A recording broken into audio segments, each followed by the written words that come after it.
There are bills on the table. There is a delay that has gone on longer than you can reasonably explain. There is a pressure in your chest that wakes before you do, and a fear that follows you through the ordinary hours of the day. Someone told you to be grateful. Someone said that thankfulness would change things. And somewhere in the back of your mind, a quiet voice asked the same question you may have never allowed yourself to say aloud. How is gratitude supposed to match any of this? How does a feeling, however sincere, carry any weight against circumstances this heavy, this concrete, this real? The assumption most people carry is not unusual. Gratitude, in their estimation, belongs to the emotional register. It is something you feel when things go well, something you practice to stay positive when they do not. Command, on the other hand, belongs somewhere else entirely. Command belongs to willpower, to pressure, to the decisive grip of someone who refuses to accept circumstances. You were told that life obeys force, that momentum belongs to those who push hardest, that authority comes from never resting. Gratitude, by contrast, seemed too gentle for that work, too quiet for a world that rewards aggression. What if that entire framework was the source of the failure? What if true command never came from tension at all, and the real authority over your life has always begun exactly where you were told it was too soft to matter? Wallace Wattles did not treat gratitude as a supplement to the creative process. He placed it at the center. Writing in the early 20th century, Wattles observed something that most self-improvement systems have spent 100 years failing to reproduce: that a mind in a state of genuine gratitude is a mind in active relation to the source of all supply. That relation is not decorative, it is structural. It is the difference between a wire connected to its current and one lying on the ground. Panic disconnects, complaint disconnects. But gratitude, held with real understanding, maintains the channel through which creative intelligence flows into thought, into action, and into the visible world. Wattles understood that relation commands more deeply than any act of mental force ever could. This video will reveal exactly why gratitude is not a feeling, but a command, and precisely how it operates as the most authoritative inner state available to a human being. Before that mechanism is made clear, consider one possibility. You may have spent years attempting to command your life from a state of fear. You wanted abundance while thinking from scarcity. You spoke desire while feeling lack. And each time life refused to obey, you applied more pressure, more worry, more strain, as though the problem were insufficient force. The question this video will answer is not whether gratitude works. The question is why everything else you tried was already issuing a command, and what exactly that command produced. Picture the morning practice. The journal is open, the words are written. I am grateful for my health, my home, my family, this day. The words are sincere enough in their way. They are said with the genuine intention of a person trying to shift something. And yet beneath every sentence, beneath every carefully chosen word of thanks, an undercurrent runs in the opposite direction. The body still carries the tension of the unpaid account. The mind has not forgotten the number on the screen. The gratitude sits on top of a deeper stratum of worry, and the worry does not move simply because the words were placed above it. This is the experience most people have with gratitude, and it is not a failure of character. It is a misunderstanding of what gratitude requires in order to function. When you thank the source with your lips, while secretly believing that supply is absent or diminishing, you have not entered a grateful state. You have performed a ritual over a fear. The performance may be earnest, but it carries no authority because it is not believed at the level where belief actually governs the body, the attention, and the action that follows. There is something painful and honest that must be acknowledged here. Many people have tried gratitude faithfully and found that nothing changed.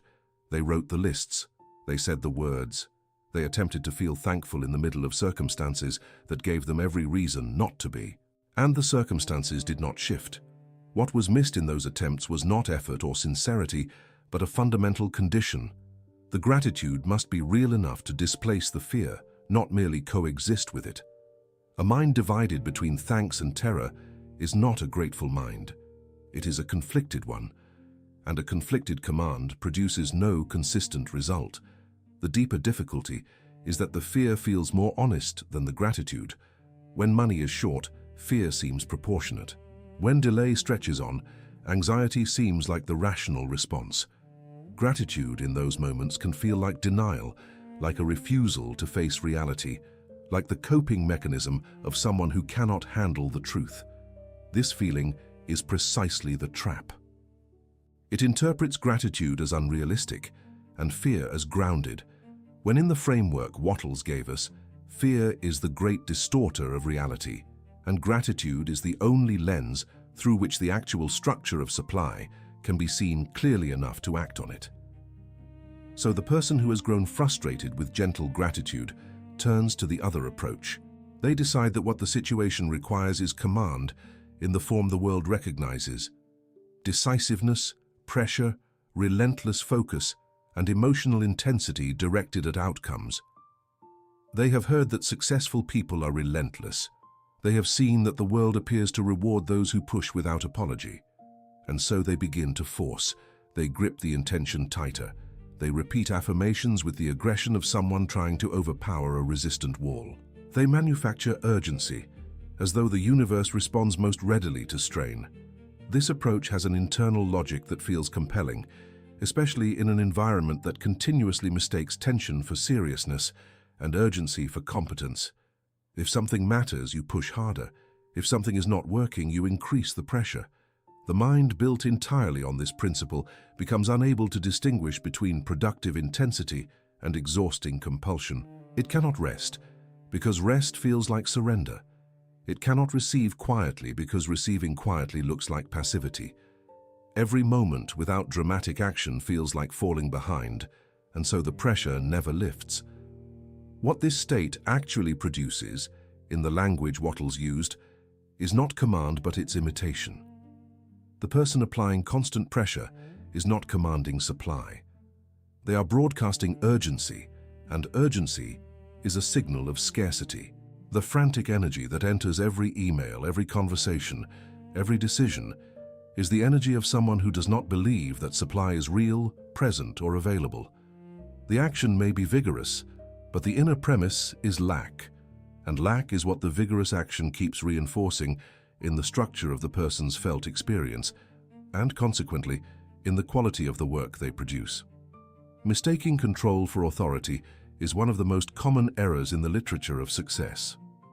Control is what you apply to something outside you. Authority is what you carry from within. A person in genuine authority does not need to grip circumstances because they are not in a fight with circumstances. They are in relation with source, and that relation gives them a sureness of movement that control can never approximate. Control exhausts. Authority sustains. The difference is not external. It is entirely a matter of the inner state from which the action originates. What Wattles understood with great clarity is that every state of mind issues a command, not occasionally, not only when you are consciously focused, but continuously, through the quality of every thought, every conversation, every decision made from within that state. Fear is a command. Panic is a command. And both of them, when held persistently, command the specific outcomes that fear and panic have always produced. The mechanics here are not mystical in any obscure sense. Fear narrows perception. Narrowed perception misses opportunity. Missed opportunity confirms the fear. The cycle is not random. It is the natural consequence of a mind living inside its own prediction. There is a particularly cruel aspect to this dynamic. The person who is afraid of financial lack thinks constantly about financial lack, worries about it, plans around it, organizes their entire attention in relation to it. And in doing so, they become extraordinarily attentive to every piece of evidence that confirms its presence and functionally blind to every piece of evidence that suggests supply. Their decisions come from that filtered perception. Their conversations carry the weight of that premise. Other people sense it, though they cannot always name it. The person is genuinely working hard, genuinely trying, and yet the inner command remains fixed on the thing they most fear. Ungrateful desire is its own form of this command. Desiring something while feeling resentful that it has not arrived yet is not neutral wanting. It is a statement about the nature of the universe, that it withholds, that supply is scarce, that you must strain and suffer and wait longer than you should. That statement, held in the body as a chronic emotional orientation, becomes the lens through which every action is taken. Every effort carries the flavor of deprivation. Every plan is made by someone who secretly believes the plan will not work. The desire is real, but the context inside which it lives is a context of lack, and lack is what the inner architecture keeps producing. The most difficult recognition in this section is also the most important. Your spoken desires and your actual inner command may be in direct contradiction. You say you want prosperity, but your dominant attention is on scarcity. You say you want to receive, but your chronic emotional state is one of fighting against circumstances rather than moving from supply. The inner order contradicts the spoken wish, and in the framework Wattles presents, it is the inner order, not the spoken wish, that commands the outcome. This is not cruelty. It is consistency. The law does not pick and choose. It executes precisely what the deepest inner state declares. True command has never been a product of strain. The person who achieves with the greatest consistency, who moves through circumstances with a quality of inner solidity that makes their efforts seem almost effortless to outside observers, is not the person who forced the most.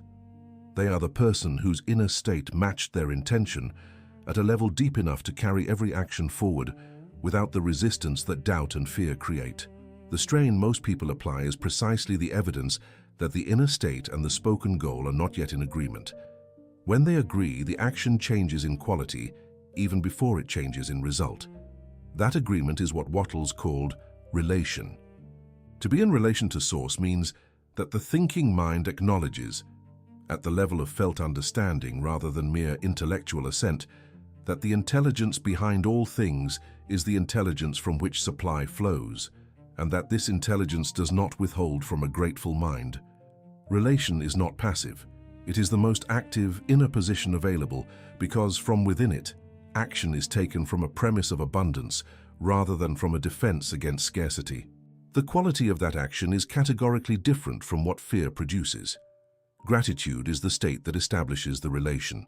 Not gratitude as a transient emotion that arrives when things go well, but gratitude as a practiced orientation, a chosen inner position that the mind returns to with the same discipline that any skilled practitioner returns to their fundamental stance. In Wattles's framework, the grateful mind is not soft, it is connected. And a connected mind commands from a different plane than a disconnected one. The next section will make that law precise. What follows is not a philosophy of comfort. It is a working principle of inner causation. Wattles placed gratitude at the center of the creative process because he recognized that without it, all other efforts remain structurally compromised. With it, action becomes something different in kind, not merely different in degree. The difference between the two is the difference between effort from lack and movement from supply. One exhausts, the other builds. One pleads, the other commands. The first element of the law is connection. Wattles held that the universe is composed of what he called thinking stuff, a formless intelligence that permeates all things and from which all visible forms are created through the impression of definite thought. The human mind, when it thinks clearly and acts with conviction, participates in that creative process, but participation requires an open channel between the individual mind and the formless source. Gratitude is what maintains that channel. A mind that gives genuine thanks is a mind that remains oriented toward the origin of all things, and that orientation is not poetic. It is the structural condition for creative thought to flow without obstruction. From connection comes certainty. This is the second element, and it distinguishes Wattles' understanding from ordinary positive thinking. Certainty is not a mood. It is not optimism deployed against doubt. It is what arises naturally in a mind that genuinely knows itself to be in relation with a source that does not fail. The grateful person is not hopeful in a fragile sense. They carry a settled conviction that supply is real, that it is present, and that the specific form their desire will take is already in motion through the invisible creative process. That conviction is the felt result of genuine gratitude, and it gives every subsequent thought a quality of authority that anxious thinking can never achieve. Authority in thought is not volume or intensity. The commands that produce the most reliable results in the inner creative life are not the loudest or the most emotionally strained. They are the clearest. A thought held with settled certainty by a mind that knows its relation to source carries more creative weight than 100 frantic affirmations delivered from a position of doubt. Wattles was careful on this point. The quality of the thought matters infinitely more than its repetition, and the quality of thought is determined by the state from which it originates. Gratitude produces the state in which clear, authoritative thought becomes not only possible, but natural. Authority in thought then shapes action. This is the fourth movement of the law, and it is where the invisible becomes visible. A person whose thinking carries genuine authority moves differently. Their choices reflect an inner premise of supply rather than scarcity. Their conversations carry a sureness that others respond to, often without knowing why. Their persistence is not desperate but grounded. The action they take is what Wattles called action in the certain way, movement that proceeds from a clear, grateful inner position, rather than from the erratic energy of someone driven by fear into motion and back again. Action that carries authority changes the life. This is not metaphysics for its own sake. It is a practical sequence. Gratitude connects the mind to source. Connection produces certainty. Certainty gives thought its authority. Authoritative thought shapes action in the certain way, and action in the certain way changes the channels through which supply arrives. Wattles did not ask anyone to sit and feel grateful while waiting for circumstances to rearrange themselves. He asked for gratitude as the foundation from which active, directed, dignified engagement with life would proceed. Command is at every step. The feeling is not the end. The feeling is the first motion in a sequence that terminates in visible result. Wattles was not a philosopher of consolation. He was not offering gratitude as a way to feel better about poverty or to endure hardship with grace. His lens on gratitude was entirely inseparable from his lens on wealth, and in his framework, wealth was not a reward for the virtuous, but the natural result of a mind in alignment with the creative process. He wrote that those who practice gratitude with understanding become continuously wealthy in the deepest sense, not because gratitude magically delivers money, but because gratitude maintains the inner condition from which the actions that produce wealth consistently originate. The two could not, in his world, be separated. A grateful mind, in the Wattles framework, is a mind oriented toward abundance as its natural premise. This orientation is not naive. It does not require the person to deny the reality of present circumstances. What it requires is that present circumstances not be allowed to determine the inner state. The outer world may show lack at this moment. The grateful mind does not accept that appearance as the final word on what is available, because it knows that the formless source from which all supply comes is not limited by present circumstances. That knowledge, held genuinely, keeps the mind facing the direction from which supply flows, regardless of what the current account statement says. The grateful mind, Wattles observed, does not beg. This distinction is among the most important in his work and among the most easily missed. Begging is what happens when the mind believes that supply is outside it, held by some external authority that must be persuaded to release it. Gratitude, by contrast, is the state of a mind that already acknowledges supply as present and real, flowing from a source that responds to the quality of relation rather than the intensity of petition. The grateful person does not plead with the universe. They participate in it. They act as someone who already stands in relation to all that is needed, and who moves through each day from that position of inner wealth. From this position, action becomes something clean. The person who acts from genuine gratitude acts as someone already receiving, not as someone desperate to begin. That quality of action is what Wattles meant by efficiency. Not speed, not volume, not relentless effort, but action taken with full authority, because the inner state from which it proceeds is one of connection rather than separation. Every task is done as well as it can be done. Every engagement is entered with the full presence of a mind that is not preoccupied with scarcity. Every decision is made by someone who trusts the process enough to take the next step without knowing the complete outcome in advance. The most widespread misreading of gratitude in the context of Wattles' teaching is the idea that it requires acceptance of current conditions as permanent or desirable, People here be grateful for what you have and understand it to mean be content with insufficient circumstances, as though the practice of gratitude were a method of emotional resignation dressed in spiritual language. This interpretation does not appear anywhere in the framework Wattles actually built. Gratitude in his system is not about what you have now. It is about who you are in relation to Source, and that relation is the creative foundation for having more, not a comfortable resting place within the present limitation. There is a related confusion that must be named directly. Some people believe that expressing gratitude for present supply while simultaneously desiring more represents a contradiction, as though the desire itself were an act of ingratitude. Wattles understood the opposite. Desire is the impulse of supply toward its own expansion. The source that creates all things does not stop at sufficiency. Life moves toward more life. Supply moves toward greater expression. Gratitude does not suppress that movement. It aligns with it, acknowledges it, and creates the inner condition from which desire can be pursued with full authority, rather than from the anxious position of someone fighting against perceived lack. Gratitude is equally misunderstood when it is treated as a form of submission to poverty. There is a spiritual tradition in some quarters that equates material desire with spiritual impurity, that suggests the truly grateful person has no interest in wealth or worldly supply. Wattles directly rejected this framing.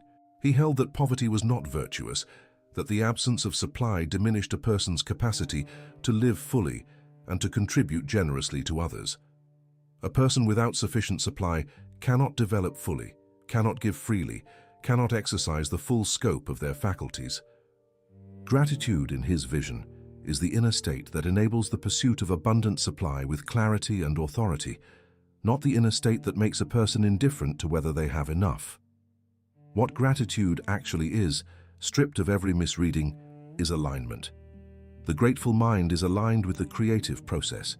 It is oriented toward the source from which all things come, rather than toward the appearance of their absence. It holds the inner position of someone who is already in relation to supply, already participating in the movement of creative intelligence through their thought and action, already receiving in the sense that their faculties are open and directed rather than contracted and defensive. This alignment is not passive. It is the most active inner condition a person can maintain. And from within it, gratitude becomes exactly what Wattles called it, the great multiplier of wealth, well-being, and creative power. The word command carries a precise meaning in this context. A command is an order that proceeds from authority. It is not a request, it is not a wish. It is the issued instruction of someone whose inner position carries the weight to make the order effective.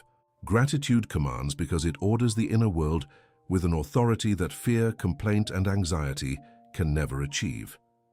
When a person enters genuine gratitude, they are not merely feeling something pleasant. They are reorganizing the inner architecture from which every subsequent thought, perception, and action will proceed. That reorganization is a command. It issues an order to the whole system of the person's being, attend to supply, not to lack. The inner world, once ordered by gratitude, changes the quality of perception. This is not a small shift. The world does not look the same to a person in genuine gratitude as it does to someone in chronic fear. The grateful person notices different things. They hear different possibilities in the same conversation. They see different openings in the same circumstance. Their attention has been commanded toward abundance, and abundance, once genuinely attended to, begins to appear with a frequency that the fear-saturated mind never had the perceptual apparatus to register. The change in perception is not the result of a change in external circumstances. It is the result of the inner command. Perception changed by gratitude changes action, and changed action is what makes the secret command visible in the outer world.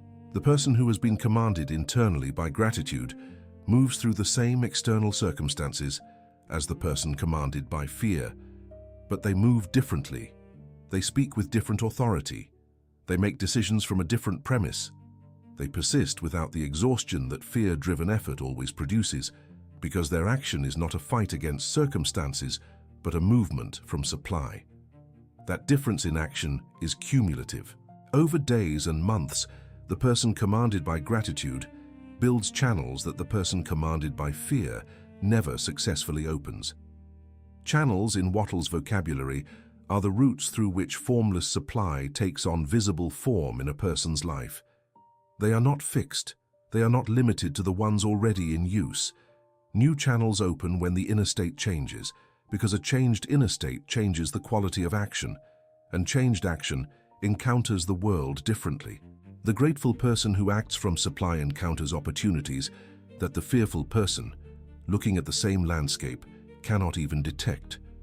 Supply reveals itself through channels that are opened by action taken in the right inner state, and gratitude is the state that makes those channels available. When all of this is traced back to its origin, the title's claim becomes precise rather than dramatic. Gratitude is a secret command because it operates invisibly at the level of inner order, before any visible action takes place, and because most people do not recognize it as a command at all. They treat it as optional, decorative, or consoling. They do not understand that in refusing genuine gratitude, they are leaving the command of their inner world to whatever else will fill that authority, usually fear. The secret is not that gratitude is powerful in a vague, inspirational sense. The secret is that it commands the entire sequence, inner order to perception, perception to action, action to channels, channels to supply. Gratitude as command is not a metaphor for feeling good about life. It is a precise inner operation that begins at the level of attention and terminates in the changed quality of visible results. The first thing it commands is the refusal of separation. A mind that is genuinely grateful cannot simultaneously hold the conviction that it is cut off from source. The two states are structurally incompatible. Where genuine gratitude is present, the felt sense of isolation from supply dissolves, not because the external circumstances have changed, but because the inner orientation has moved from scarcity to connection. That movement is the command. The order has been given, and the mind begins to execute it. The second command gratitude issues is the command on attention. Attention is not neutral. Whatever holds your attention holds your creative energy. A mind focused on lack develops an extraordinary sensitivity to all evidence of lack and a corresponding blindness to evidence of supply. Gratitude reverses this. It commands attention toward what is present, what is real, what is already flowing from source, and in doing so, it changes the information available to the thinking mind. The person who operates from commanded attention does not deny difficulty. They simply refuse to give difficulty the exclusive authority over where their creative energy concentrates. That refusal is sovereign. It is issued from within. Gratitude commands emotion into faith, and this is among its most consequential operations. Emotion is not incidental to the creative process in Wattles' framework. It is the felt substance through which thought becomes conviction, and conviction is what gives thought its authority over action. An emotion commanded by fear produces conviction of lack. An emotion commanded by gratitude produces conviction of supply. The difference between a thought held with faith and the same thought held with doubt is entirely an emotional difference. Gratitude provides the emotional condition in which faith, rather than doubt, becomes the natural felt response to the awareness of source. Action is commanded next. Not merely action as physical movement, but action as the expression of an inner state. When you act from gratitude, you act as someone who stands in relation to supply. The quality of that action is categorically different from the quality of action taken by someone who acts from fear of loss. The grateful person does not rush in the way that fear rushes. They do not second-guess in the way that doubt second-guesses. Their movements have a quality of settled authority that communicates to others, to circumstances, and to the person's own nervous system that the direction being taken is right and that it will be sustained. The fifth dimension of the gratitude command is dignity. This is a word Wattles would have recognized immediately as part of the creative life. To act with dignity is to act as someone who knows their worth and their relation to source, regardless of what present circumstances suggest about either. Fear destroys dignity. It makes people apologetic, erratic, and deferential in ways that contradict their actual capacity. Gratitude restores it, because dignity is simply the behavioral expression of a person who has commanded their inner life towards supply and who moves from that commanded position into each engagement with the world. Gratitude commands the mind to receive. This is the final and, in certain respects, the most radical element of the mechanism. Most people are psychologically organized to do, to achieve, to earn, but not genuinely to receive. Receiving requires an openness that effort-based consciousness consistently closes. The person straining for supply cannot receive it because the very act of straining signals that supply is not already present and flowing. Gratitude opens the receiving position. It establishes the inner condition of someone who already acknowledges supply and who is therefore fully capable of recognizing and accepting it when it arrives through whatever channels the creative process has prepared. The mechanism of gratitude command operates through a sequence that is entirely internal before it ever becomes visible in the outer world, and this is why it is called a secret. The first change is the change in felt identity. A person who maintains genuine gratitude over time begins to experience themselves differently, not as someone fighting for supply, but as someone in relation to it. That shift in identity is not cosmetic. Identity is the premise from which all decision-making proceeds, and a changed premise produces a changed quality of decision at every level, from the large choices to the smallest. Identity changed by gratitude changes expectation. Expectation is the working hypothesis the mind brings to each situation, the unspoken prediction about how things are likely to unfold. A person whose identity is that of someone in relation to supply expects supply to manifest through their efforts. A person whose identity is that of someone struggling against lack expects resistance. These expectations are not fantasies. They are the actual background assumptions that shape how a person reads signals, evaluates options, and chooses the next action. The expectation is the lens. Gratitude grinds the lens to a different prescription. Expectation changed by gratitude changes the nervous system's response to events. This is where the mechanism becomes measurable in a biological sense, even without the vocabulary of neuroscience. The body of a person who expects supply is not in the same physiological state as the body of a person who expects scarcity. One is in a state that permits clear thinking, creative response, and resilient engagement. The other is in a state that narrows cognition, limits creativity, and makes every setback feel like confirmation of the worst prediction. The state of the nervous system determines the quality of the response, and the quality of the response determines the quality of the action. Action changed by the nervous system's new orientation encounters different opportunities. Opportunities are not purely objective facts waiting to be discovered. They are relational. They emerge at the intersection of the world's actual conditions and a person's perceptual and relational readiness to engage with them. The person whose action flows from a commanded state of gratitude encounters people differently, asks different questions, listens for different things, and projects a quality of presence that creates relational conditions that would not have existed for the same person acting from fear. The opportunities change because the person has changed in their functional capacity to meet them. Opportunity changed by the quality of presence, and action changes evidence. The outer world begins over time to show signs of the inner command. A new connection forms. A door opens that seemed closed. A resource appears through an unexpected channel. Each of these is evidence, and evidence matters enormously to the mind that is watching for confirmation of its premise. The person commanded by fear collects evidence of scarcity. The person commanded by gratitude collects evidence of supply. The evidence is real in both cases. The difference is in which evidence has been invited by the inner command. Evidence of supply, accumulated gradually through this sequence, confirms the command. The confirmation is not the end of the cycle, but the deepening of it.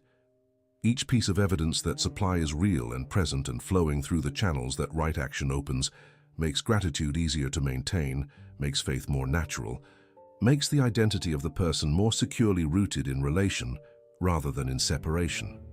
The cycle is self-reinforcing in both directions. Fear confirms fear. Gratitude confirms supply. Wattles' entire system is, in one sense, a precise instruction for entering the right cycle and maintaining it with enough consistency for the evidence to accumulate and the life to change.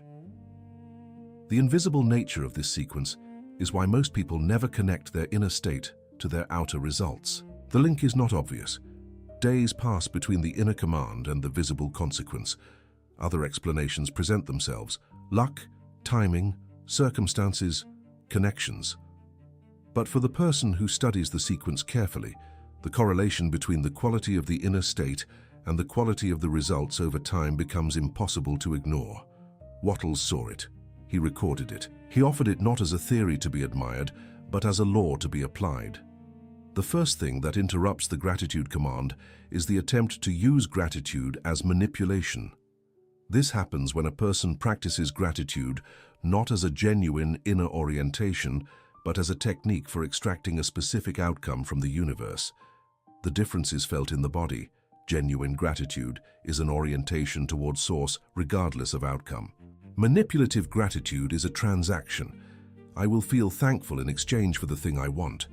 The source does not respond to transaction. The channel that genuine gratitude opens does not respond to the quality of manipulative performance. The inner state is detected at a level below conscious intention, and if the gratitude is not real, the command it issues is not gratitude's command. It is the command of the underlying agenda, which is usually still fear. Gratitude followed immediately by complaint is perhaps the most common interruption. The morning practice ends and the complaint begins. The pages of thanks are written and the familiar litany of what is wrong resumes its authority over the day. This pattern does not produce the sequence described in the previous section because the command is reversed before it can take hold. The brief gratitude changes nothing when it is followed by extended complaint because complaint is its own command, and a longer, more habitual one. The inner order reverts to scarcity before the grateful state has had time to change the quality of perception, decision, or action. Gratitude mixed with entitlement introduces a different kind of contamination. Entitlement is the belief that supply is owed without relation, that the universe must deliver, because the person has declared a desire rather than because the person has maintained the inner condition from which creative engagement flows. Gratitude built on entitlement is not really gratitude, it is expectation of payment. And the inner state it produces is not the open, dignified receiving position that genuine gratitude creates. It is the impatient, demanding position of someone who believes the universe is late. That impatience breaks the connection in the same way that fear does, because both impatience and fear share the underlying premise that supply is being withheld. Gratitude dependent on outcomes is one of the subtlest interruptions because it looks responsible. I will maintain my grateful state as long as things continue to move in the right direction. This conditional gratitude is not a command. It is a hostage arrangement.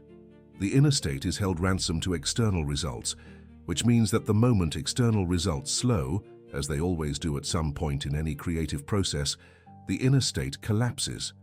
The command reverts to fear, the sequence inverts, and the person concludes that gratitude stopped working, rather than recognizing that conditional gratitude never truly started. Gratitude without action is a fifth interruption that Wattles would have considered nearly as serious as the others. Wattles was explicit. The creative process requires both thought and action. Gratitude opens the channel, orders the inner world, and creates the conditions for efficient action. But if that action is never taken, the channel remains theoretical. Supply does not flow into a life that has no action aligned with it. The grateful person who sits in appreciation and waits for circumstances to change without offering the world the dignified, purposeful movement of someone acting from supply has misunderstood the law. Gratitude commands action. It does not replace it. The deepest interruption is gratitude without genuine faith in source. This is the most fundamental because it is the one from which all the others ultimately derive. A person who has not fully accepted that the formless intelligence from which all supply flows is real, responsive, and unlimited will inevitably treat gratitude as a tool rather than a relation. They will manipulate with it, perform it, condition it, and abandon it under pressure. Faith in Source is what makes gratitude load-bearing. Without that faith, the gratitude is a beautiful but structurally unsupported arch. With it, gratitude becomes exactly what Wattles described, the most commanding state available to a human mind that wishes to participate in the creative process. The mind is a command room. This is not a soft metaphor. In the framework of inner causation, every thought, every habitual feeling, every chronic orientation of attention is an order issued from that room, and life executes those orders with a consistency that the untrained observer mistakes for randomness or luck. The command room operates continuously. It does not pause between sessions of conscious intention. At every moment, something is commanding what the mind attends to, how the body responds, what actions feel possible, and what the person expects from each encounter with the outer world. The question is not whether a command is being issued. The question is who sits on the throne of that command room. When genuine gratitude is absent, fear takes the throne. Fear is not a passive guest in the command room. It is an active governor. It issues specific orders: attend to danger, plan for loss, interpret ambiguity as threat, maintain tension as a permanent operating condition. These orders are consistent with the identity of a mind that believes itself separated from supply, cut off from source, dependent on circumstances that have repeatedly shown themselves to be unreliable. Fear rules with the authority of long habit and biological urgency, and it rules effectively enough that most people never seriously question the premise from which it governs. Gratitude removes fear from the throne. This is the command room understanding of what genuine gratitude does. It does not merely add a pleasant feeling to a life still governed by fear. It displaces the governor. When gratitude is genuine, established and maintained with the discipline that any real inner practice requires, it occupies the throne in the command room. From that position, it issues its orders. Attend to supply, expect the creative process to work, act from dignity and relation rather than from panic and separation, remain open to the channels through which formless supply takes on the forms you require. These are fundamentally different orders than the ones fear issues, and the life that receives them is, over time, a fundamentally different life. The moment gratitude occupies the throne, the command room is returned to source. This is perhaps the most precise way to understand what Wattles meant by relation. To be in relation to source is to have the governing intelligence of the mind aligned with the governing intelligence of all things. The formless thinking stuff that creates the universe expresses through the mind that remains in grateful relation to it. Fear severs that expression. It installs a local, limited, defensive intelligence in the place where universal creative intelligence should be operating. Gratitude restores the original governance. It hands the command back. The life changes when the inner command changes. There is a sequence, and it has been described in some detail through this section, but it bears stating simply at this point: the outer life is not the cause of the inner state. The inner state is the cause of the outer life. Not in a single dramatic moment of reversal, but through the cumulative effect of the quality of thought, perception, decision, and action that a given inner state produces over days, weeks, and months. The person who changes the governor of their command room from fear to gratitude does not immediately find all circumstances altered. They find that their movement through circumstances has changed, and that changed movement, sustained with consistency and supported by the practical disciplines Wattles described, produces the changed life that deliberate inner command alone makes possible. There is an uncomfortable truth about the authority you have been exercising up to this moment. Authority is always being exercised. The command room is never empty, and the throne of attention is never unoccupied. Whatever state has governed your habitual thinking, your recurring emotional response, and your dominant expectation has been issuing commands continuously and precisely, and the results of those commands are visible in the conditions of your life right now. The question that follows is direct. What has been sitting on the throne? For most people, far more often than they are willing to admit, the answer is fear. Fear commands through attention. Whatever holds your attention most persistently is what commands your inner world, and for a person living under financial pressure, relational strain, or chronic uncertainty, fear holds attention with a grip that most positive practices struggle to match. You may spend 10 minutes in gratitude and 14 hours attending to what is going wrong, what might go wrong, and what your options are if the worst occurs. The math of inner command is not complicated. The state that holds attention the longest, with the most felt urgency, issues the most authoritative order. And for most people, that state is not gratitude.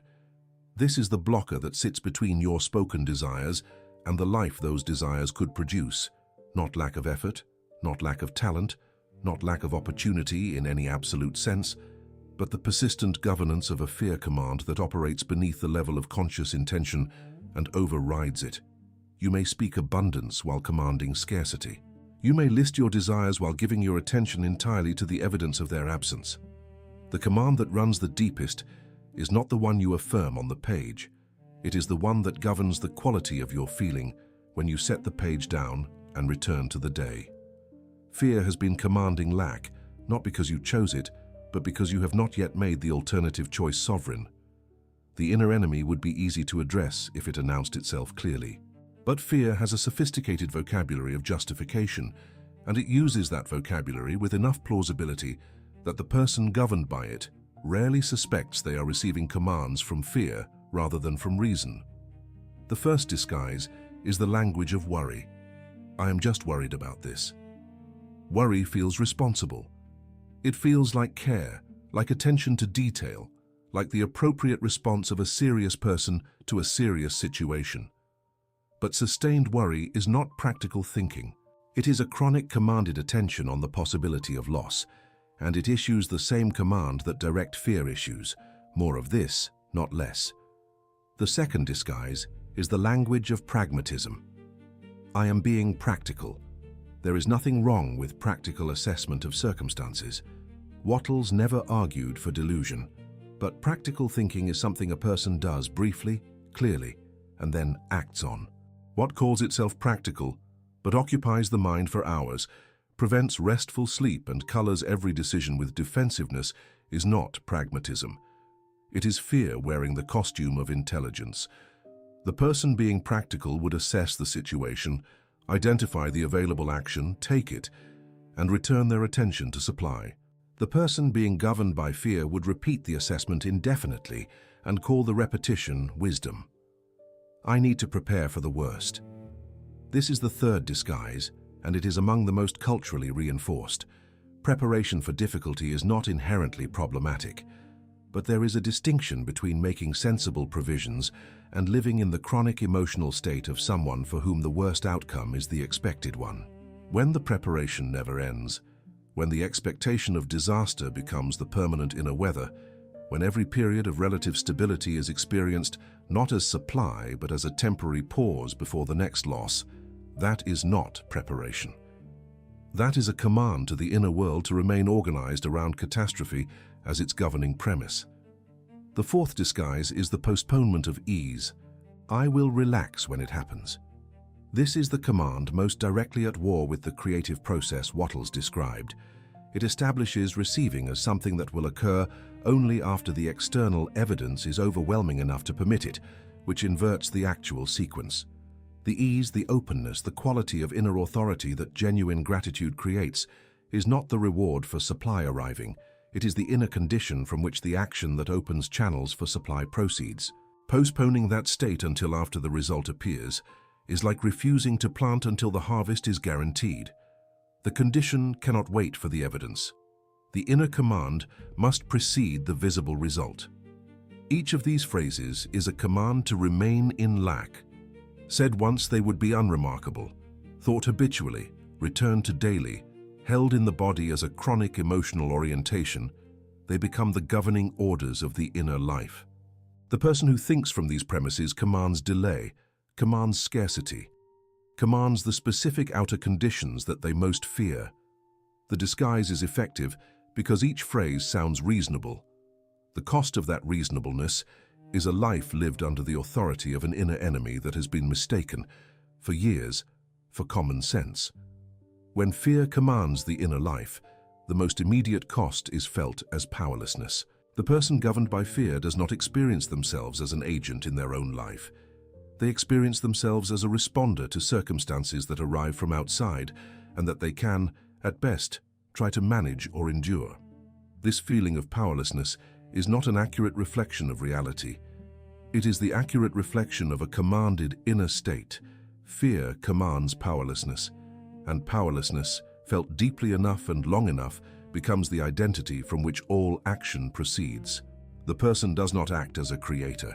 They act as someone waiting to see what happens next. The second cost is the war between thought and desire. Every desire the fearful person holds generates a counter-thought. They desire prosperity, and the mind immediately produces, "But what if it doesn't work? What if I fail again? What about the last time?"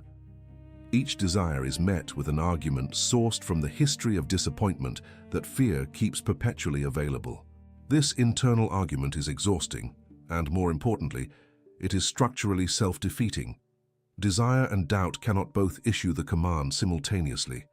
When both are present, doubt, as the more chronic and habitual state, typically prevails.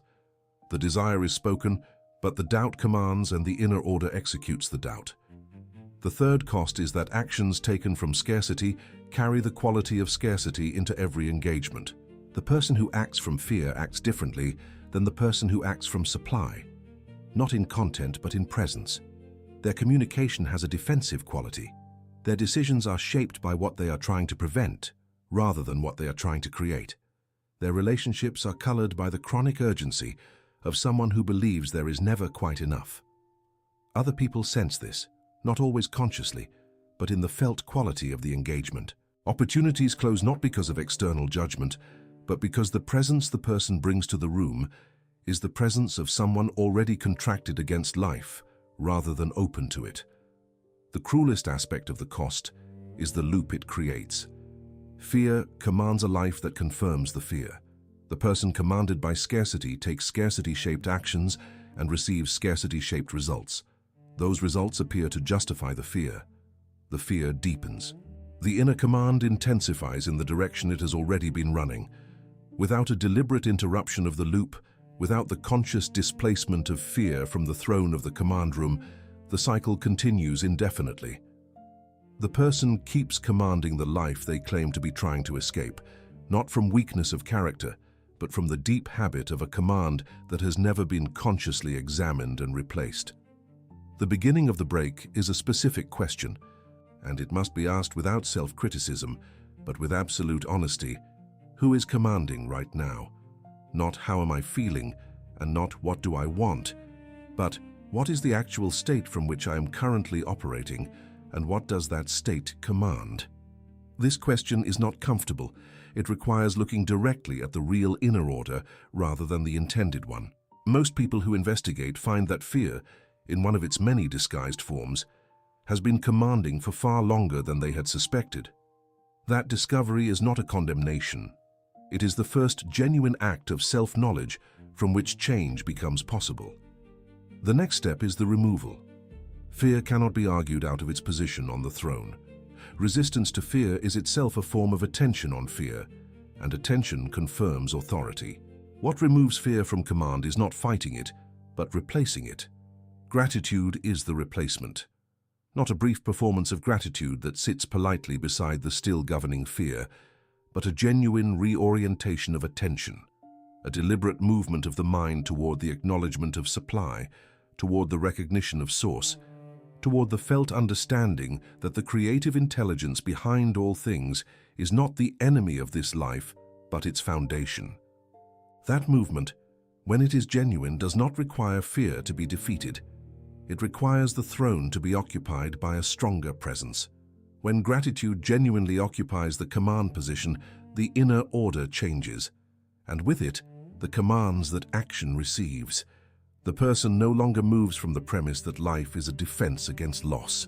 They move from the premise that they are in relation to a source that does not fail, and that their right action opens channels through which that source provides. The quality of movement that comes from this premise is the quality Wattles called efficient action. Not harder effort or greater urgency, but action aligned with the inner state of supply and therefore capable of achieving what frantic, fear-driven effort cannot. This is the turning point. The pattern breaks when the command changes, and the command changes when gratitude is given the authority that fear has held for too long. What follows this recognition is not a solved life. Challenges continue. Circumstances do not immediately rearrange. But the person who has placed gratitude on the throne of their command room meets those circumstances from a different inner position, and that difference is the beginning of the new sequence.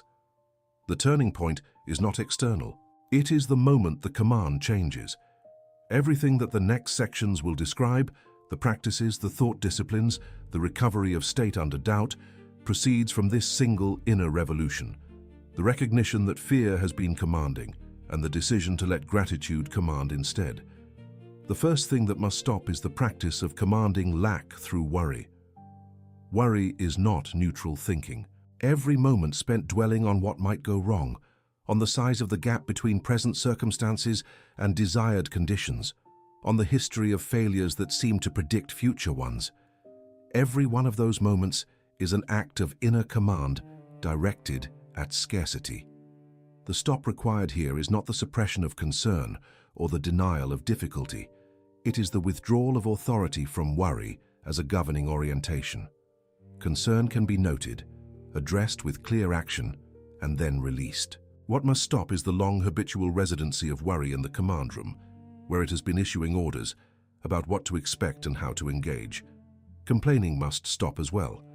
Complaint is the spoken form of the scarcity command, and it carries particular power precisely because it is expressed aloud and to others. When you complain about delay, about circumstances, about what should have arrived and has not, you are not releasing frustration in any productive sense. You are deepening the neural and emotional pathways that treat delay as your permanent reality.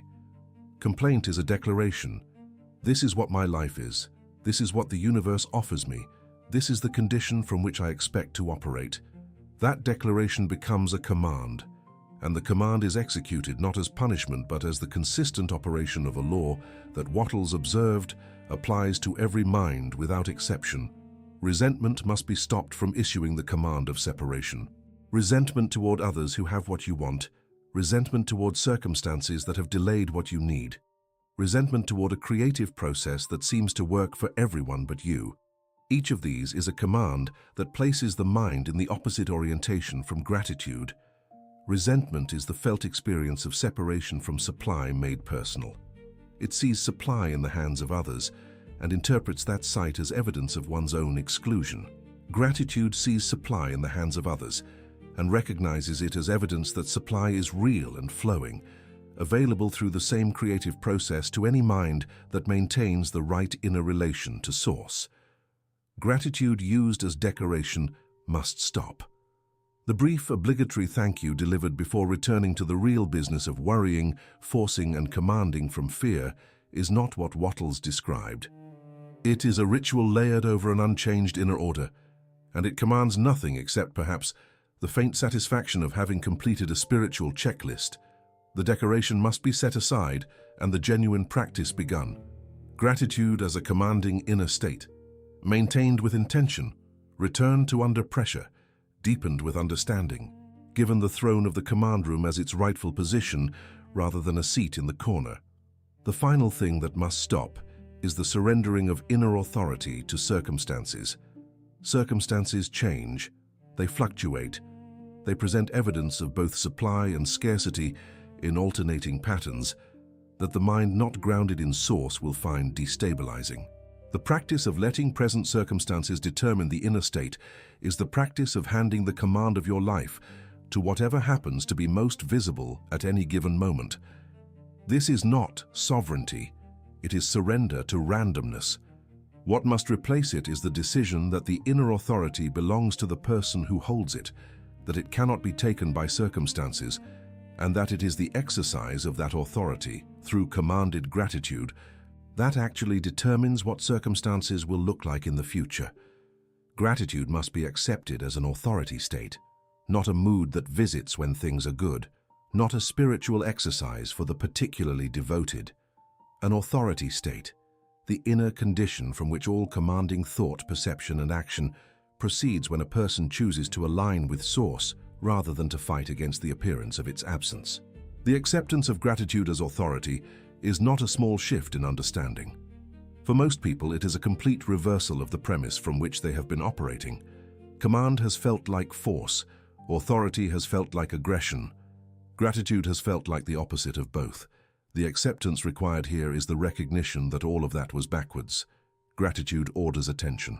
Accepting this means accepting that wherever your attention goes with sustained, felt intention, that is where your creative energy goes. And creative energy following attention is not metaphor. It is the practical mechanics of how a human being actually engages with the world. The person who accepts that gratitude orders attention begins to treat their attention with the seriousness it deserves. They do not let it be captured by fear reflexively. They do not leave it unguarded for circumstance to redirect. They exercise the authority of the grateful mind over the direction of their attention as a daily, moment-to-moment discipline that they understand to be the single most powerful creative act available to them. Accepting that gratitude orders emotion means accepting the responsibility for the emotional quality of your inner life. This is not the demand for false cheerfulness. It is the recognition that emotion is commanded, not merely received. You do not simply feel afraid when circumstances are difficult. You have, through habit, been commanding fear as the default response to uncertainty, and that command can be changed. Gratitude, practiced with genuine intention and returned to consistently, commands a different emotional quality, one of dignity, openness, and settled faith rather than contracted urgency. Accepting this means accepting that you have more authority over your felt experience than you have been exercising. Gratitude orders action, and this must be accepted fully. The quality of action you take is not determined by the external circumstances you face. It is determined by the inner state from which you engage with those circumstances. Accepting that gratitude commands action means accepting that the most significant upgrade available to your work, your conversations, your decisions, and your engagement with opportunity is not a change in external conditions, but a change in the inner state from which those activities proceed. The same tasks performed from a commanded gratitude state produce a different quality of outcome than the same tasks performed from fear. This is not inspiration, it is mechanics. Accepting that gratitude keeps you in relation to supply is the foundational acceptance from which all others derive. Wattles held that supply is real, unlimited, and continuously flowing from source into the visible world through the channels opened by right thought and right action. The grateful mind stays in the relation to that source through which the channels remain open. Accepting this is accepting that you are not alone in the creative process, that you are not fighting circumstances without support, that the intelligence behind all things is available to the mind that remains in relation to it through gratitude. This acceptance is the beginning of the new life, not its culmination. Gratitude commands my life.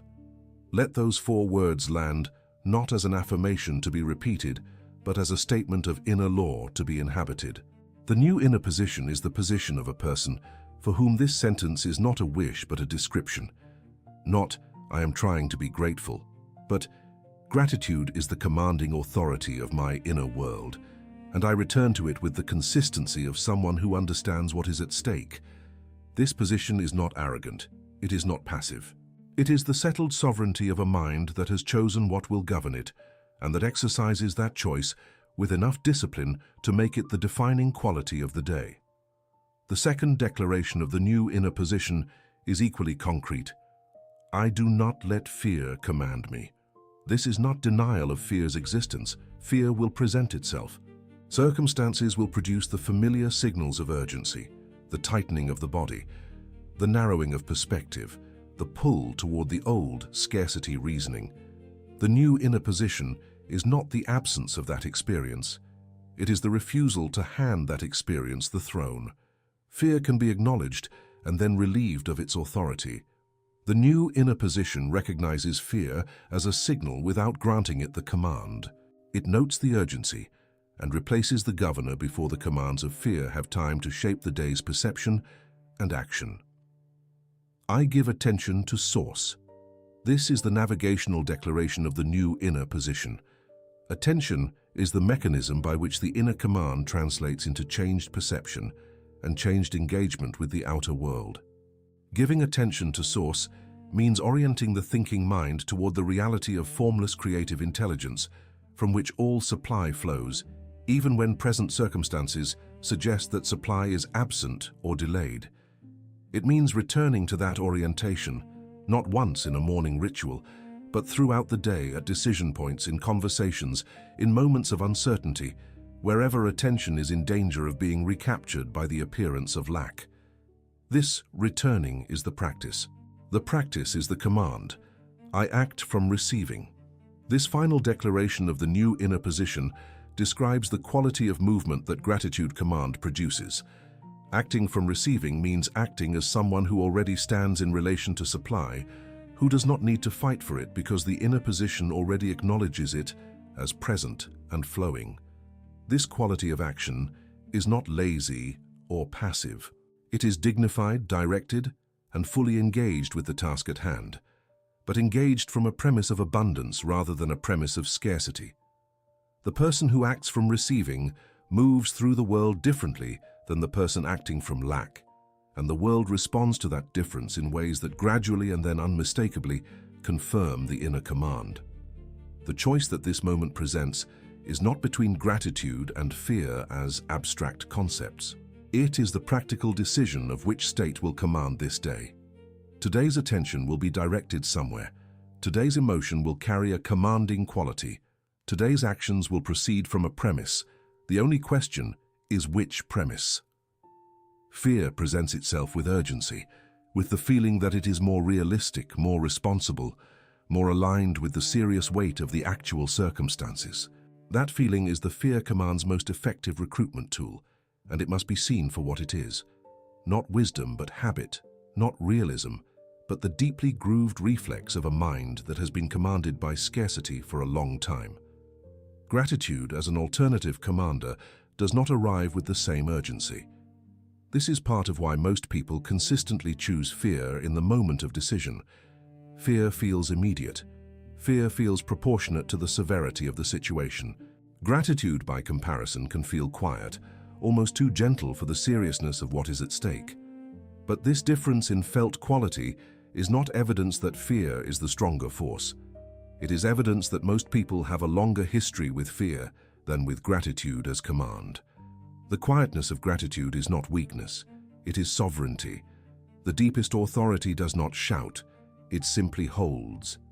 Choose the sovereign state.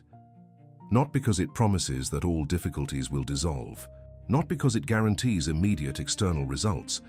Choose it because it places your inner life under the governance of a relation to source rather than under the tyranny of circumstance. Choose it because the alternative, fear command, has a long and visible record of results that confirm exactly what it commands, more of the thing you most fear. Choose it because Wattles's entire body of insight points to this single practical truth. The inner state governs the outer life, and gratitude is the inner state that governs from alignment with creative intelligence rather than from opposition to it. The decision is made not once but at every point of pressure, every moment when fear reasserts itself, every morning when circumstances look unchanged and the old commands feel easier than the new ones. This is not a single dramatic interior revolution. It is a daily choice, exercised with increasing consistency, building a new habit of inner governance that over time displaces the old one. The choice, made with this understanding, is not difficult in any deep philosophical sense. It is simply a choice between two kinds of command, the one that has already produced the results you have now, and the one that Wattles understood to be the foundation of an entirely different life. Before you check any number, before you open any account or review any piece of evidence about where things currently stand, enter the state. This is the first practical command. Make gratitude the first authority of the day, not the last resort. Most people begin the day by checking the external evidence first and then attempting to determine how they feel about it. The inner state, in that sequence, is handed to circumstances before it has had a moment to establish its own authority. The perception that follows is filtered through whatever the evidence reports, and the evidence at any given moment is almost always partial, lagging, and shaped by past commands rather than present ones. The first practice is a daily question, asked before any external assessment begins. What am I commanding with my attention right now? This question creates a moment of inner observation before reaction. It interrupts the automatic sequence by which fear recaptures the throne at the start of each day. Asking the question does not guarantee that the answer will be gratitude. Often the answer will be fear or worry, or some variant of scarcity thinking dressed in practical language. But the act of asking is itself an act of inner authority. It inserts the observer between the stimulus and the response, and in that space, the command can be redirected. The redirection is concrete. Move attention toward supply, not toward a fantasy of supply that ignores present circumstances, but toward the actual presence of source, toward the evidence of what is already present, already working, already flowing through the channels that right thinking and right action have opened. There is always evidence of supply if attention is commanded toward it. Air, health, capacity, prior accomplishment, the intelligence available to you right now, these are not trivial, and in the Wattles framework, acknowledging them genuinely is not wishful thinking. It is the accurate recognition of what is real against the partial picture that fear presents. Make gratitude the first command of the day, and then make it the returning command throughout the day. Treat it as the orientation to which attention returns when it has been pulled elsewhere. The person who builds this practice over weeks and months is not building a pleasant habit of appreciativeness. They are training the command room. They are gradually transferring authority from the habitual fear governor to the chosen gratitude governor. The training is the practice, and the practice changes the life not through a single transformation, but through the accumulated quality of differently commanded days. The specific thoughts that interrupt the gratitude command follow predictable patterns, and specific replacements can be prepared. What if it fails is among the most common, and it is not an innocent question. It is a command. It directs the creative intelligence of the mind toward failure as the expected outcome, and begins organizing perception, emotion, and action around that expectation. The replacement is not a denial of the question's content, but a reorientation of the command. I remain related to source. That statement does not predict success in a specific form. It relocates the inner position from the territory of anxious prediction into the territory of creative relation, where the actual work of supply proceeds.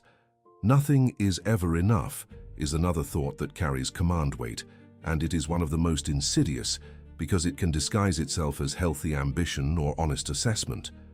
When it is held as a chronic inner orientation, however, it commands the experience of insufficiency regardless of what the outer world actually produces.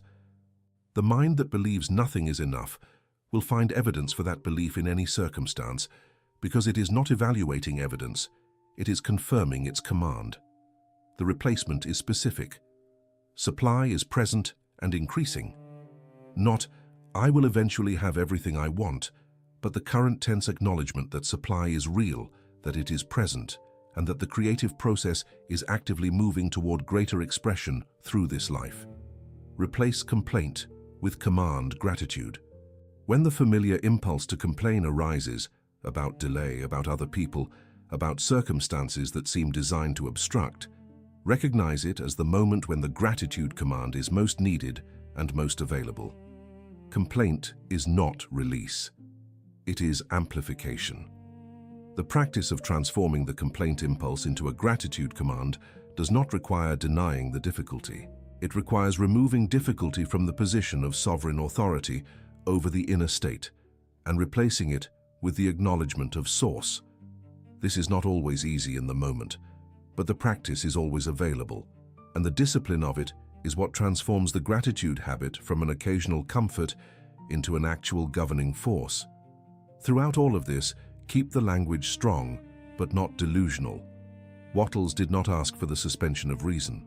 He asked for the cultivation of faith, and faith is not the denial of present difficulty, but the refusal to treat present difficulty as the final word on what is possible. The thought discipline described here is not a demand for unrealistic positivity. It is the practical exercise of directing creative intelligence toward supply rather than toward lack, in the full understanding that the inner command produces the quality of action and perception from which outer results emerge. The thinking must be clear, the language grounded, and the faith genuine rather than performed. All of the inner work described in this section must terminate in action. Gratitude that remains purely internal, purely a matter of feeling and thought without movement into the world through clear, directed, dignified effort, is incomplete in Wattles's framework. The certain way requires that the inner command of gratitude translate into the quality of the work done today. Not into more work or more urgent work, but into work done with the quality of presence that a commanded inner state of supply produces. The action must carry the inner order into every task, every conversation, every decision made between waking and sleep.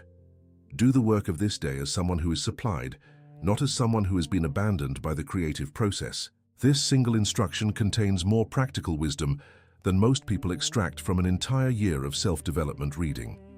The person who works as someone supplied moves at a different pace, communicates with different authority, and engages with problems from a different angle than the person who works as someone scrambling to prove their worth to a universe that seems indifferent. The circumstances may be identical. The work may be identical.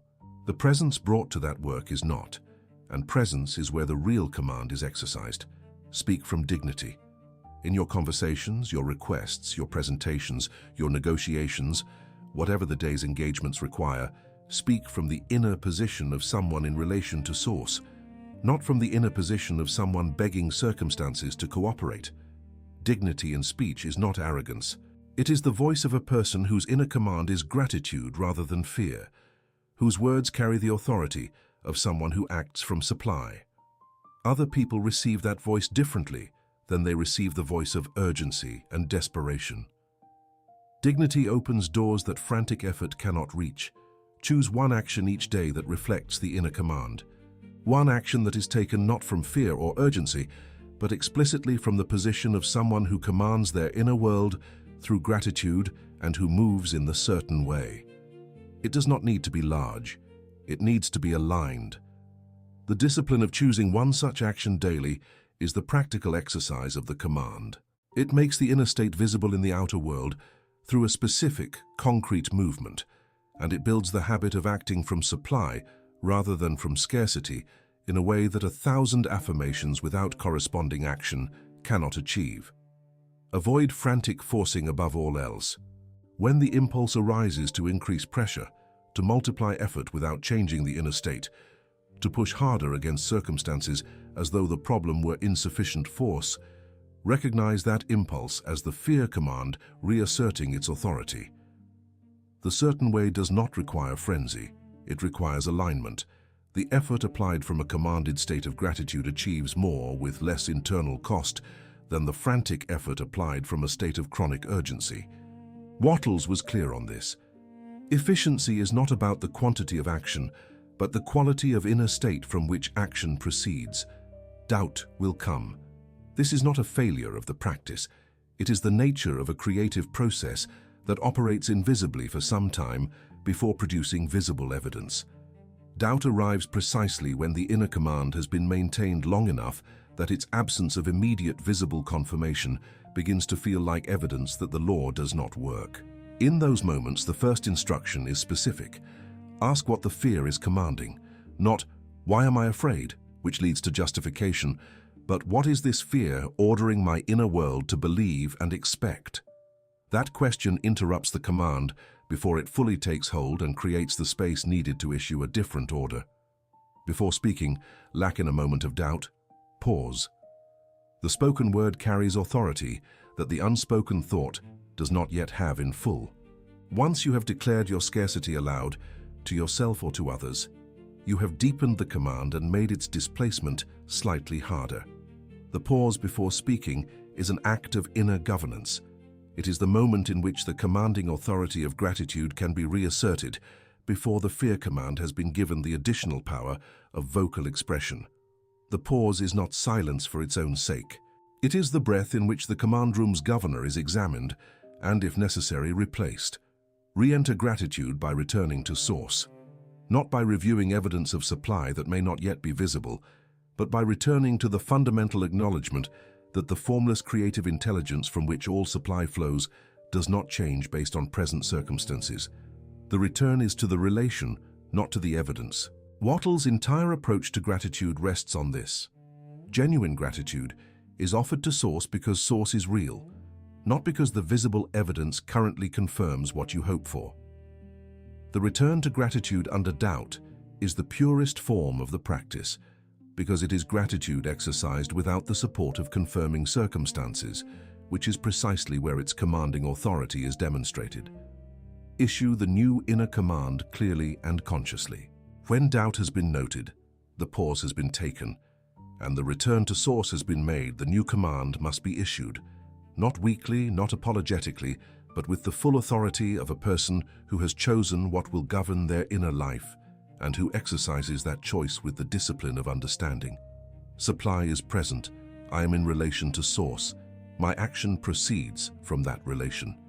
These are not magical phrases. They are the inner declarations of a person who commands from gratitude rather than from fear, spoken with enough conviction to actually change the quality of the next action. Take one aligned action immediately after restoring the state. This is the practical seal of the restored command. The inner state that does not terminate in action remains hypothetical. The action taken from the restored state of gratitude is evidence to the person's own inner world that the command is genuine, that it has authority not merely in the feeling, but in the movement it produces.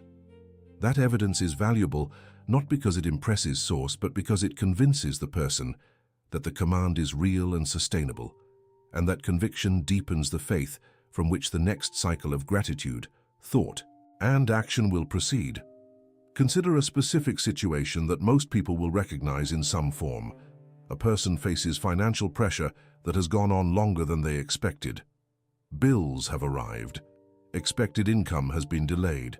The gap between what is needed and what is currently visible has become wide enough to produce the familiar physical feeling of constriction that financial stress creates in the body. This is the moment the old command reasserts itself with the full weight of urgency, practicality, and apparent reasonableness behind it. Everything in the outer environment supports the fear command. Every number, every obligation, every memory of how this has felt before supports the conclusion that fear is the appropriate governing response. The old reaction commands fear. The person checks every account repeatedly, as though the numbers might change between viewings. They mentally rehearse conversations about money that have not yet taken place. They review the history of their financial challenges with the obsessive attention of someone looking for the root of a pattern, without realizing that the very attention they are bringing to the history is deepening the pattern. Every decision made from this inner state carries the quality of scarcity. Every communication has the undertone of urgency that makes others less rather than more likely to open the channels that supply requires. The frantic action produces real effort, but not the quality of movement that the certain way produces. The shift to gratitude command is not a shift away from reality. It is a shift in which inner authority governs the engagement with reality. The person pauses. They ask what the fear is commanding. They recognize the familiar pattern.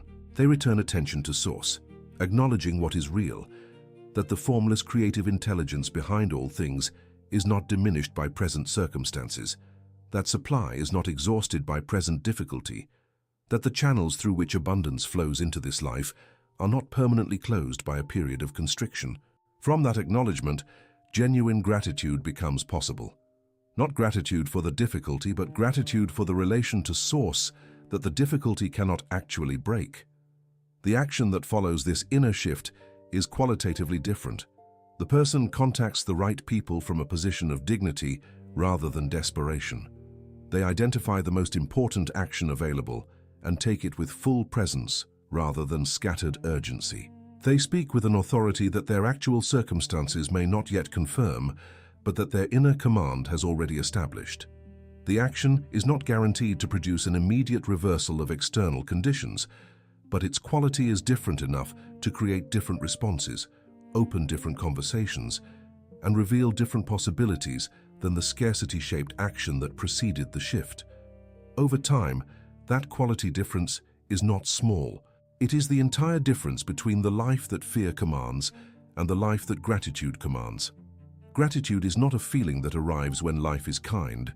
It is a state of inner order that a person chooses, practices, and maintains as the governing authority of their mind, their attention, and their action. The feeling is real when the state is genuine, but the feeling is the effect, not the cause. The cause is the deliberate inner orientation toward source, toward the formless creative intelligence from which all supply flows, maintained with enough consistency to make gratitude the commanding premise rather than the occasional guest of the inner life. Wattles understood this distinction with a precision that the entire field of positive thinking has spent a century partially recovering. Inner order is the mechanism. When the mind is ordered by gratitude, it attends to supply. When it attends to supply, it perceives differently. When it perceives differently, it decides differently. When it decides differently, it acts differently. When it acts differently, it encounters different responses from the world. The sequence is not guaranteed to produce any specific external result on any specific timeline, because the creative process does not operate on demand, but the sequence reliably produces the quality of engagement from which the outcomes that supply makes possible actually emerge. The inner order is not preparation for the real work. The inner order is the real work, and everything visible follows from it. Inner order commands life through perception and action. This is the final compression of everything Wattles taught about gratitude, and it must be held as a practical law rather than an inspiring concept. Perception shaped by gratitude sees opportunity where fear sees obstruction. Action arising from gratitude carries authority that fear-driven action does not. The life that is commanded by a grateful inner order is not built through a different set of external circumstances. It is built through a different quality of engagement with whatever circumstances are present. The same world, met from a commanded inner state of gratitude, becomes the material from which an entirely different life can be built. In the old life, fear commands. The premise that governs each day is the premise of scarcity. Not enough, not yet, not sure, not safe. Every decision is shaped by that premise. Every action is qualified by doubt. Every achievement is attended by anxiety about what might be lost. The person lives at the mercy of circumstance, not because circumstances are objectively overwhelming, but because their inner authority has been surrendered to fear, and fear governs in the most thorough way possible, not through a single dramatic command, but through the accumulated pressure of 10,000 small moments in which scarcity was chosen as the governing orientation. In the new life, gratitude commands. The premise that governs each day is the premise of relation to source, present, real, unlimited, responsive to the quality of inner state and the efficiency of right action. Not every day delivers immediate evidence of supply in visible form, but every day proceeds from an inner position that keeps the channel open, keeps the action aligned, keeps the perception turned toward opportunity rather than toward evidence of loss. The person moves through the same world as before, but from a different inner position. And that difference makes the world functionally different in all the ways that actually matter for the quality of a life. The old mind begs circumstances. It pleads with outcomes, bargains with delayed supply, tries to earn through suffering what Wattles knew could only be created through relation. The begging mind treats the outer world as the authority over what the inner life is permitted to feel and command. It watches the evidence, waits for permission from circumstances to believe in supply, and in waiting, ensures that the inner state remains too conditional and fragile to exercise any real command. The new mind does not beg, it orders attention. It maintains the inner position of someone in relation to source, and exercises that relation through the quality of its thought and the dignity of its action. The new mind orders attention towards source regardless of what circumstances suggest at any given moment. This is not a demand for the suspension of ordinary intelligence.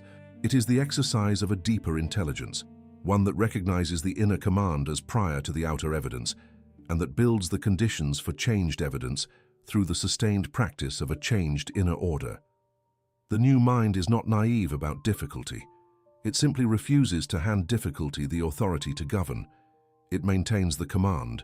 It exercises the sovereign choice. And it does so not once in a moment of inspiration, but daily, through the discipline that Wattles called the certain way. The strongest command is not shouted. This is perhaps the most important counterintuitive truth in this entire teaching, because it runs directly against the deepest assumption that most people carry about how authority works. Command, in the ordinary understanding, is loud, forceful, insistent, and visible. But the command that actually governs the creative process is none of these things. It is quiet. It is held. It is maintained with the settled authority of someone who understands the law and who exercises it without need for the confirmation of circumstances before the command is issued. The life that is genuinely commanded by gratitude does not announce its authority. It demonstrates it through the quality of action it produces and the quality of results those actions accumulate over time. Gratitude commands because it holds. The holding is the mechanism. Every day, the grateful inner state is maintained under pressure, under delay, under the continuous bombardment of circumstances that argue for fear. Every such day, the command deepens. The channel widens. The quality of thought and action becomes more consistently aligned with supply. The evidence begins to shift, slowly at first, then with increasing unmistakability. The held command is not the temporary peak of an inspired moment. It is the sustained inner governance of a person who has understood Wattles's central insight and who practices it with the seriousness it deserves. Gratitude commands because it keeps the soul in agreement with supply, not in agreement with the current evidence of supply, which fluctuates with every change in circumstance. In agreement with supply as a fundamental reality, as the nature of a creative universe, whose source is unlimited and whose channels are opened by right inner relation. This agreement is not achieved through effort. It is chosen. It is practiced. It is returned to under every circumstance that argues against it, not because the person is deluded about their circumstances, but because they are deeply informed about the law. They know that the inner agreement with supply precedes the outer evidence of it. They know that the command must be held before it can be confirmed, and they hold it. Everything described in this video leads to a single practical position: the declaration of a person who has chosen what will command their life. Not what might command it when circumstances cooperate. Not what will command it once enough evidence of supply has accumulated, but what commands it now through conscious choice, through the exercise of inner authority that is available to every person regardless of current outer conditions. That declaration is available to you at this moment, not as a wish, not as a hope, as the statement of someone who has understood the law, chosen the command, and accepted the authority that genuine gratitude provides. Taking back the authority of the inner life is not a dramatic act performed once. It is the ongoing exercise of a sovereign choice, made at the level where choice actually governs outcomes, the level of the inner state from which all thought, perception, and action proceeds. When you choose gratitude as the commanding state of your life, you are not choosing to feel a certain way. You are choosing who governs your command room. You are choosing which law will operate through your thought and action. You are choosing, with the full weight of Wattles' understanding behind you, the inner order from which everything else in your life will flow.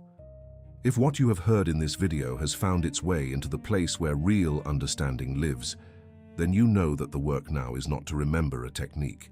It is to inhabit a position, the position of a person for whom gratitude is not a practice attempted on good days, but a command exercised on all days. The position of a person who has looked honestly at what has been governing their inner life, recognized the cost of fear command, and made the sovereign decision to install gratitude as the governing authority. That decision is yours to make, and it is available right now in this moment before any circumstance changes. The declaration that follows is not motivational language. It is the statement of an inner law that you are choosing to place in authority over your life. Say it if you are ready, not as a wish directed at the future, but as a description of the inner command you are establishing now. Gratitude commands my life. Let that be the inner order from which today's perception will proceed. Let it be the authority that governs where your attention goes when uncertainty arrives. Let it be the premise from which your action takes its quality, its dignity, and its alignment with the creative process that Wattles spent his life illuminating. Write it in the comments below. Gratitude commands my life. Not as a declaration to be admired by others, but as the public exercise of an inner commitment that deepens when it is expressed. Every time you write it, you are issuing the command. Every time you return to it, you are confirming the inner order. The comment is not a social gesture. It is a practice of the law made visible, and it connects you to every person watching this video who is making the same choice, entering the same commanding inner state, and beginning the same process of allowing gratitude to govern what fear has governed for too long. If the teaching of Wallace Wattles has opened something real for you in this video, if the mechanics of gratitude, supply, inner command, and the certain way have landed with the weight of genuine insight, there is more on this channel to receive. Subscribe and return here when you are ready to go deeper into Wattles' complete framework, the nature of formless substance, the role of definite thought, the mechanics of efficient action, and the full structure of wealth and creative law as he understood and recorded it. This channel exists for those who take these teachings seriously, who engage with them as working laws rather than inspirational content. Every video here is built on the same commitment: to present the classical masters of inner causation with the depth and seriousness their work deserves, without reduction, without dilution, and without the false comfort of easy formulas. If that is what you are looking for, this is where you belong. Subscribe and let the teaching continue. Carry this forward with the full authority of someone who has understood what commands a life. You will face moments when fear makes its case with every piece of available evidence on its side. In those moments, remember what you now understand. Fear's case is always the case of scarcity, and scarcity is the command you are no longer willing to issue. You will not let fear command you, not because you are denying its existence, but because you have seen what it commands, and you have made a different choice. That choice is exercised daily, in the small moments of redirected attention and dignified action, and it builds over time into a life that looks exactly like what gratitude command produces. Let gratitude order the day. Let it govern the first attention of the morning. Let it govern the quality of every engagement, every decision, every act of work and communication and relation. Let it be the inner state you return to when doubt rises and when circumstances argue for the old commands. Not as an escape from the reality of your life, but as the commanding position from which you engage with that reality, at the level where the creative process actually operates. The day ordered by gratitude is not a perfect day. It is a commanded one. And a commanded day, repeated with increasing consistency and depth, becomes a commanded life. Gratitude is the secret command. Not secret because it is hidden, but secret because most people look at it and see only the feeling, never the law beneath it. Wattles saw the law. He wrote it down. He offered it to anyone willing to understand and apply it with the seriousness it demands. You have spent time with that law today. The next movement is yours, to take that understanding from this hour and place it on the throne of your command room, where it belongs, where it has always had the authority to govern, and where it will, if you allow it, command your life into a form that fear never could have produced.